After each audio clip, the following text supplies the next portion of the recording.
Hi, I'm Robin Friend, co-creator of Teen Brain Trust and one of the hosts of the HopePunk Parenting Podcast. This is a short-form podcast for anyone raising a teenager. We're bringing together a community of mental health experts, neuroscientists, educators like me, and parents in short-form audio to demystify adolescence, help you build a better relationship with your teenager, and help raise the next generation of changemakers. In this mini-episode, we're talking about why teens are socially awkward. The English writer Quentin Crisp, who definitely defied the social standards of his day, wrote that the young always have the same problem: how to rebel and conform at the same time. Teenagers are obsessed with thriving in social environments, so how are they so clumsy and awkward in social situations? Well, there are four main factors at work. The first, the prefrontal cortex. It's the area of the brain that sees the most development during adolescence. You've probably heard about it before, but one thing you may not have read is that it's the area of the brain responsible for our personality and self-expression. It's basically what makes us human. During adolescence, this area of the brain is developing. Our sense of self is getting a major overhaul. So in a sense, teenagers are learning to navigate having a new identity, one that's actively growing and adapting. Remember when your kids were first learning to walk? They fell down a lot, right? Well, now, learning to walk around in a new identity, they're falling down a lot too, just in a social sense instead of the physical, literal sense. The second factor for teens' social awkwardness relates back to Quentin Crisp's quote.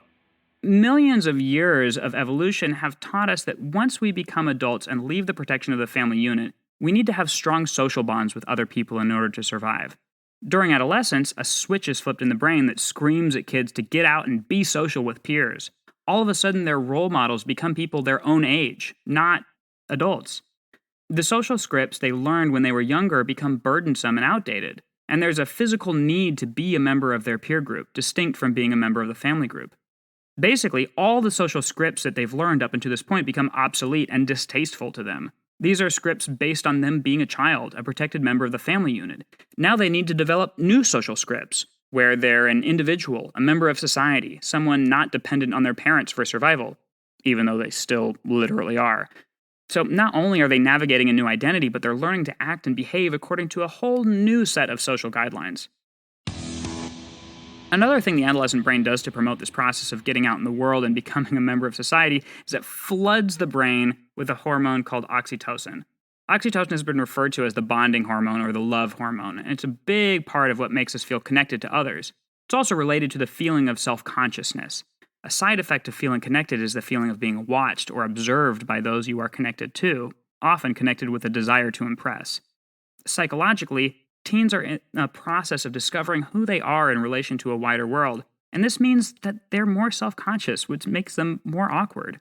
We all have memories of ourselves that make us cringe, many of them from our adolescent years.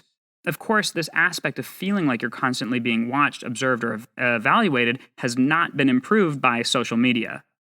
And the last explanation for teen social awkwardness is adults. We have some adjusting to do when the kids we're used to being around hit adolescence. Unlike adolescents, adults are not programmed to discard their previous social scripts with kids in their lives when they hit adolescence. Adults, and parents in particular, want to cling tightly to the social scripts they had with their kids. Much of the awkwardness between parents and their adolescent kids specifically comes from parents trying to play out a social script that their kids have abandoned. Like going out for ice cream on the last day of school might be something that your 14-year-old used to love, but now they don't want to be seen doing it in front of their friends. This can make us parents feel left out, confused, or lonely. But just because the script has been abandoned doesn't mean that the relationship is. It's just that as a parent, we now need to create a new script for how to interact with our kid. Not only are teens navigating a new identity, but they're learning to act and behave according to a whole new set of social guidelines. So if you find yourself stuck in an awkward moment with an adolescent, just try to ride it out and don't judge them too harshly. Adolescents are incredibly fast learners, especially when it comes to social nuance, so the likelihood that they'll make the same social faux pas over and over is pretty low. And if you do find yourself stuck in the same awkward moment again and again, you might want to evaluate what social script you're trying to follow that might no longer be appropriate in the eyes of the adolescent in question. If you want to learn more about HopePunk Parenting community of parents raising teens, visit www.teenbraintrust.com.